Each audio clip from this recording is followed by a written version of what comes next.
दोस्तों, क्या आपके मॉक्स में बहुत ज़्यादा मार्क्स में फ्लक्चुएशन आता है? कभी बहुत हाई हो जाता है, कभी बहुत लो मार्क्स आते हैं। तो इस वीडियो में हम लोग बात करेंगे कि कैसे इस प्रॉब्लम को सॉल्व किया जाए और आपके मॉक्स के मार्क्स कैसे बढ़ाए जा सकते हैं।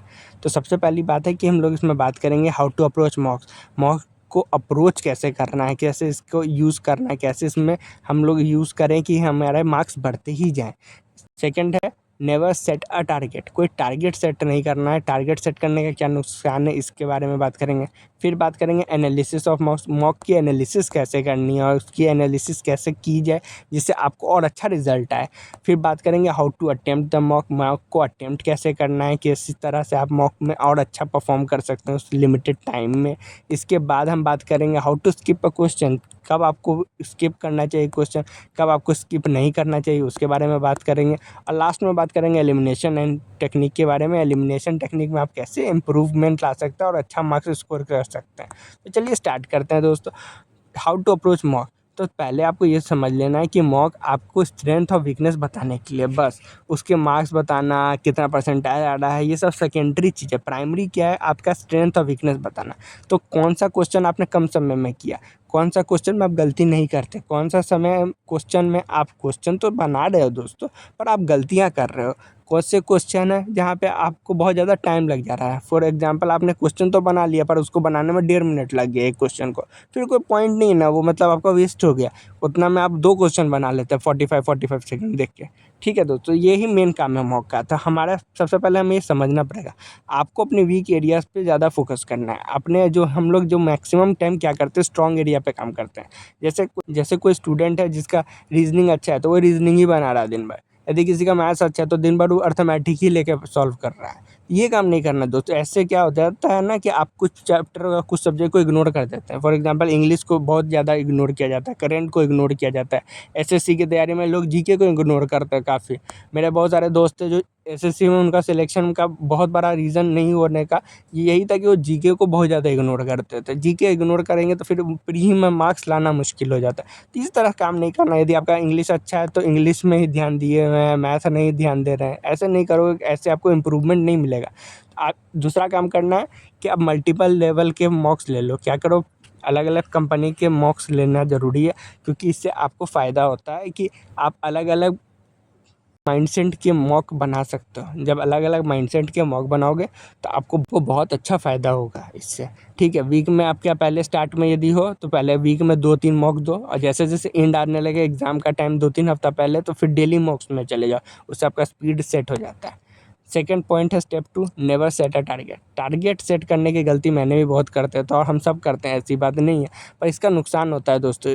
आप कभी भी टारगेट सेट करके मत जाओ कि हमको यदि 200 मार्क्स का है तो 150 नंबर लाना ही है, 140 नहीं आया तो क्या ही फ़ायदा हुआ, या 100 का है तो 70 तो लाना ही है। ऐसा मत करो दोस्तों, ऐसा नुकसान होता है क्योंकि हम अपने आप एक बिना मतलब का प्रेशर डाल रहे हैं। आज के टाइम में जो मॉक कंपनी है ना, वो सिर्फ क्वेश्चन बनाई जा रही है। उसका ये मकसद नहीं है कि आप कितना अच्छा कर रहे हैं, सबको हार्ड क्वेश्चन डालने हैं, हार्ड क्वेश्चन डालने हैं, वो वाला एटीट्यूड आ गया है। और अब तो मुझे लगता है कि इस तरह के एटीट्यूड के कारण अच्छे मार्क्स मिलना ही मुश्किल होते जा रहे हैं। ये मेन फोकस क्या करना है ना दोस्तों, कि आप क्वेश्चन बनाओ और उसमें देखो कि कौन सही है कौन ख़राब है, उस पर फोकस करो। टारगेट सेट मत करो। परसेंटाइल भी एक अच्छा तरीका है देखने का कि परसेंटाइल कैसे है, पर परसेंटाइल में भी चीटिंग होती है दोस्तों। ऐसा नहीं है कि उसमें चीटिंग नहीं, वो एकदम फेयर है, उसमें लोग चीट करते ही हैं।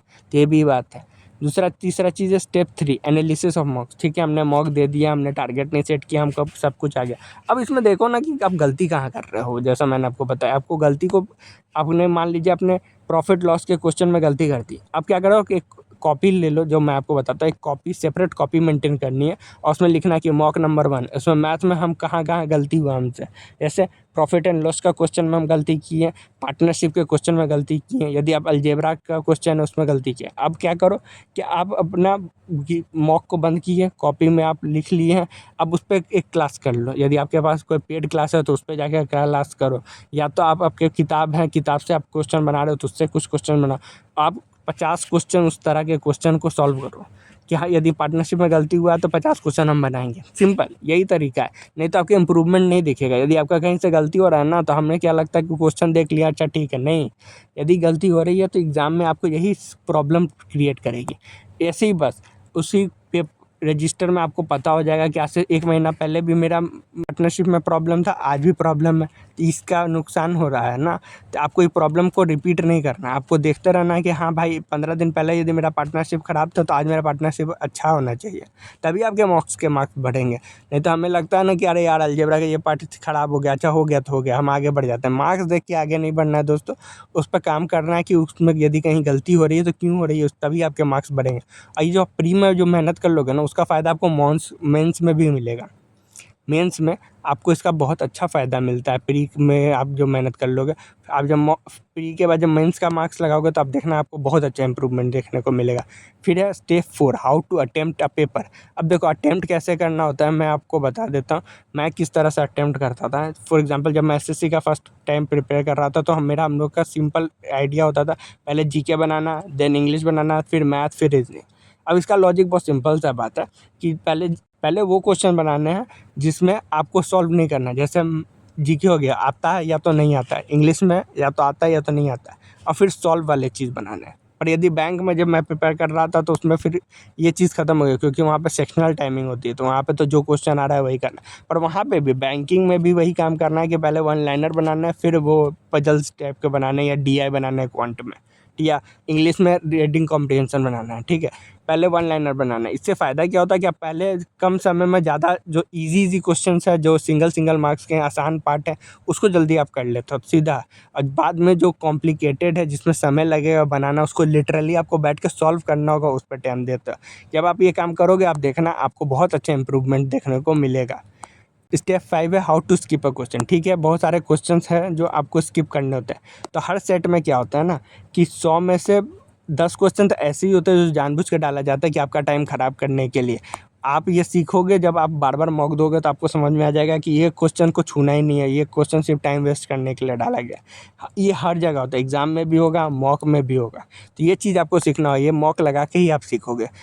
जब भी 30 सेकंड में यदि क्वेश्चन नहीं बन रहा है, आपको आइडिया नहीं लग रहा है, तो उस पर फिर से मत टाइम दो। हम लोग क्या सोचते हैं कि 30 सेकंड में नहीं बना भाई, और थोड़ा सा टाइम देते तो शायद हो जाए। नहीं, ऐसा नहीं होगा, आप बस उसमें टाइम वेस्ट करोगे। यदि आप 1.5 मिनट में क्वेश्चन बना भी लिए तो बर्बादी हुआ ना।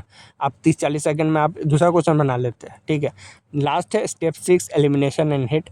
कम यूज़ करना चाहिए, मैं ये नहीं कहूँगा हमेशा यूज़ करो, पर 4-5 जगह आप यूज़ कर सकते हो। कभी कभी जीके में आपको मिल जाता है फ़ायदा, कहीं इंग्लिश में हो जाता है। जहाँ पे आप 50-50 तक आ गए ना, वहाँ पे आप इजीली यूज़ कर सकते हो एलिमिनेशन। जैसे फॉर एग्जांपल मैं आपको दे देता हूँ, मानस नेशनल पार्क कहाँ है, बिहार, केरला, असम, हरियाणा, ये 4 आपको ऑप्शन दे दिया।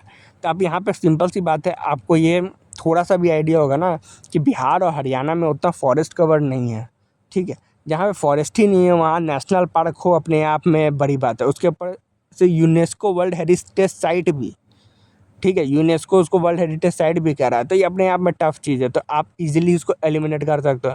फिर केरला आप इजीली एलिमिनेट करने की कोशिश कर सकते हो कि केरला है तो यार हिंदी नाम मानस नहीं होगा, है ना। आप इसका यदि केरला है तो मलयालम नाम होगा, तो इस तरह आप आसाम आंसर लगा सकते हो। पर ये इस तरह की चीज़ें आप किया जा सकता है जब आप 50-50 हो, तब ये अटेम्प्ट करो। अदरवाइज़ इसको इग्नोर कर ही देने में फ़ायदा है, क्योंकि यहाँ 80 मार्क्स आपको परेशान कर सकता है, ठीक है। आशा है आपको इस वीडियो से कुछ सीखने को मिला होगा। अपना बहुमूल्य समय देने के लिए धन्यवाद। Thank you.